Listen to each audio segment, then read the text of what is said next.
Olá, educaçãoa2.blogspot.com hoje, falando com Silvia Maria Salgado, tudo bem? Tudo bom, Lígia. Silvia, você tem uma história, eu acompanho a sua vida aí há 40 anos, o seu percurso, eu sei que você fez a sua formação em educação, hoje você trabalha na área mais comercial, mas eu queria exatamente conversar isso com você. Da sua formação inicial, eu queria que você contasse qual foi e esse seu percurso profissional. Bom, Lígia, a minha formação inicial eu comecei com magistério, eu fiz o magistério porque eu queria ter uma profissão assim que eu saísse do colegial, eu já queria começar a trabalhar. Eu comecei no magistério e daí depois eu fiz pedagogia. Eu fiz um pouquinho de artes plásticas, mas eu realmente tinha um vínculo muito grande com a educação, então eu fui para pedagogia. Quando você fez artes plásticas, o seu interesse era como professora de artes numa escola, ou você queria a arte de uma concepção maior da história da arte mesmo, da arte? É engraçado, eu nunca tinha pensado nisso, Lígia.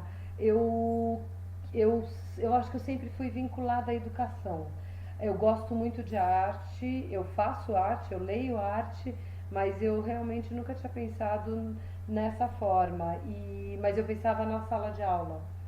Tá, a sala de aula é um espaço que sempre encantou você. Sim. Quando você fez o magistério, você fazia estágio, né? Sim, fiz. Como é que era essa relação sua com o estágio? Você assim se embevecia com a postura dos professores, com as crianças? Que gostinho trouxe isso para você? Eu vou começar falando um pouquinho lá atrás, tá? Eu sou uma pessoa que teve muita dificuldade de aprendizagem. Na minha vida, desde pequena, eu tive uma dificuldade de aprendizagem no meu percurso. Eu tive que fazer psicopedagogia, eu tive que fazer vários tratamentos na época. Então, Peraí, assim, você fez uma psicopedagogia não em termos de curso, você foi atendida por um fui profissional da atendida por área. psicopedagogos. Quando eu era pequena, eu fui atendida por psicólogos e neurologistas para trabalharem o meu caso. E uma das coisas que eu percebi quando eu era desde pequena, na minha educação, na minha formação, é que o professor tinham professores que conseguiam me fazer entender as coisas e tinham professores que não conseguiam. E eu quis ser igual a esses professores. Por isso que eu escolhi a educação. Você tocou num assunto extremamente importante. Você, enquanto aluna, tinha dificuldades, né? Para suprir essa dificuldade, os seus pais colocaram aí, te cercaram de profissionais para que você superasse isso. Você se sentiu em algum momento fragilizada por essas dificuldades perante os seus amigos? Hoje a gente fala Totalmente. de bullying. Você viveu isso? Eu vivi bullying totalmente, Lígia. Para você ter uma ideia, durante o primário, na época que era primário, que chamava, eu era a única menina na classe. Eu fiz o primário inteiro sendo uma classe só de meninos e eu era a única menina. Então, na escola, isso era estranho. Na escola já era por já si era só estranho. Muito estranho, porque era a classe de pessoas com maior dificuldade. Antigamente, eu não sei se hoje em dia eu tô... Era assim, então você tinha classe A, B, C, D, A era dos melhores, Isso. né? Então você estava na classe de crianças com dificuldades que casualmente tinham só meninos. Exatamente. Eu vou até fazer uma correção, não é bem casualmente, porque tem uma estatística aí que mostra, né, algumas coisas dos distúrbios, isso de coisa mais antiga, né? Mas então você estava nessa classe de crianças com mais dificuldades e eram só meninos. Como é que você convivia com isso, Bodei, falando de 40 anos atrás? Era difícil.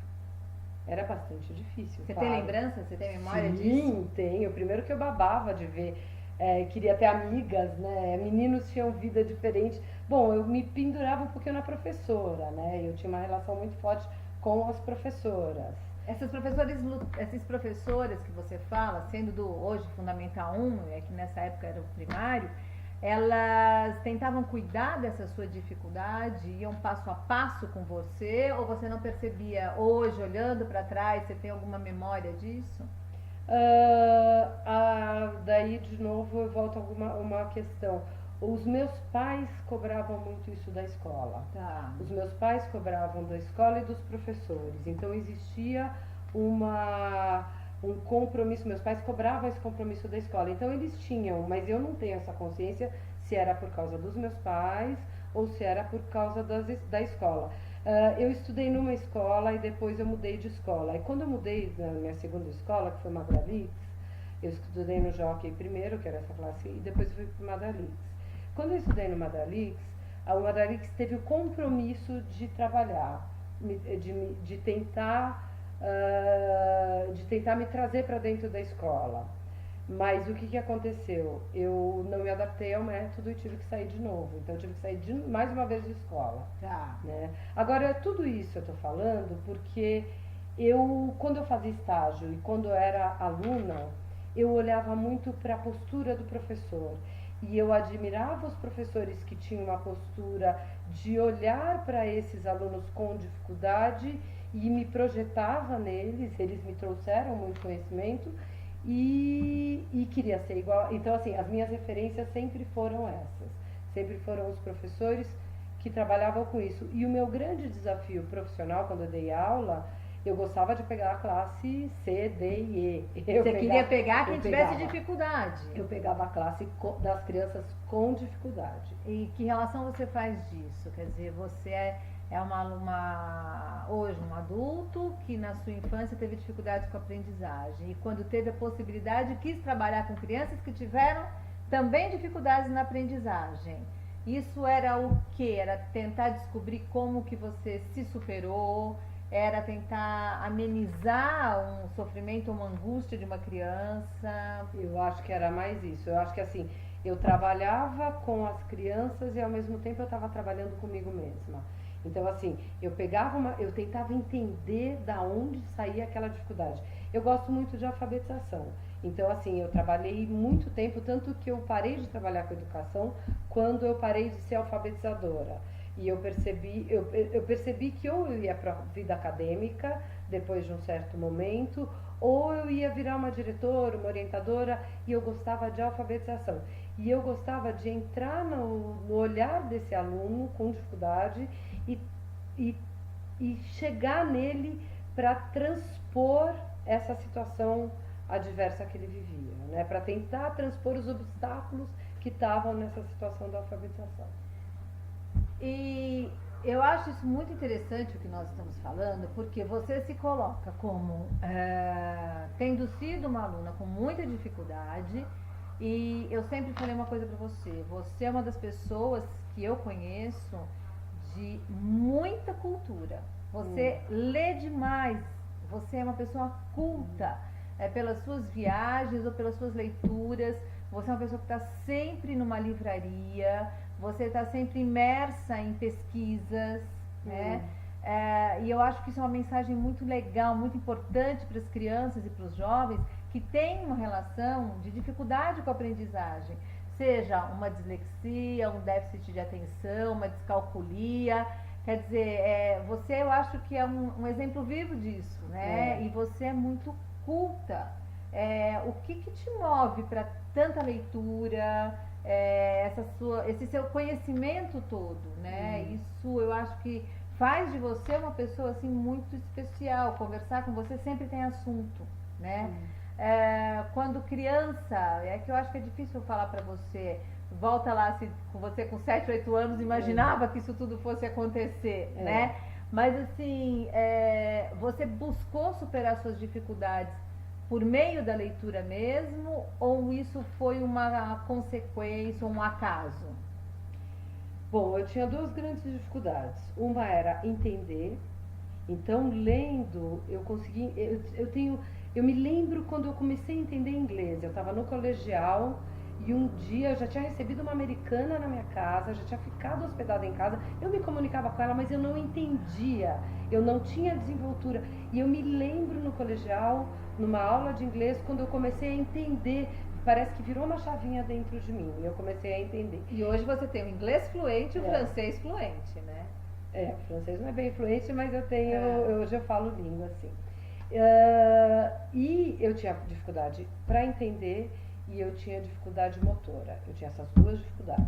Tá. Então, assim, na dificuldade para entender, eu acho que olhar o mundo e tentar observar o mundo e através dos livros, através de filmes, através de ver exposições, através da arte, como você falou, olhar o mundo me fez me entender e entender o mundo. Eu passei a entender um pouquinho mais, então eu uso alguns subterfúgios para entender as coisas.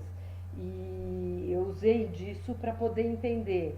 E às vezes até hoje eu me pego lendo um livro, eu leio bastante como você falou, eu me pego lendo um livro quando eu vejo, eu tenho que voltar porque eu esqueci de colocar as palavras no sentido delas. Tá. Né? Então, assim, isso e eu acho que foi para superar o desafio. E o motor foi a mesma coisa, tanto que eu fui para as artes plásticas.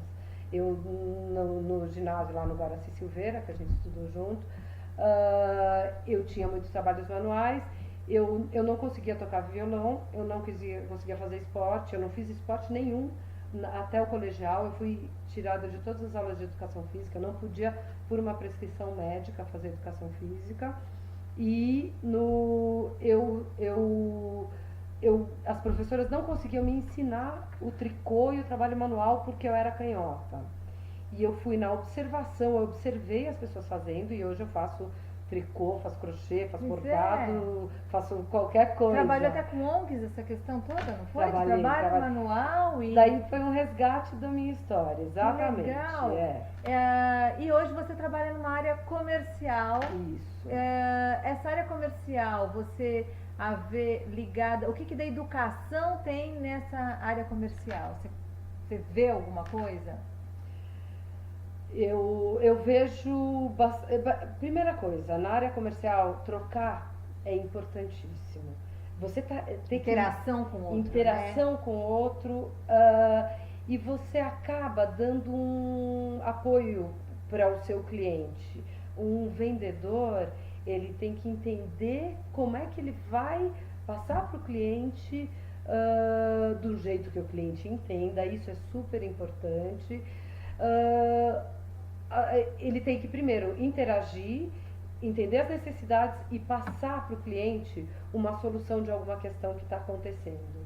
Então, assim, eu acho que eu uso nas relações, porque eu acho que esse eu acho que é um dos grandes desafios, né, que eu sinto na vida, que é você estar passando para as pessoas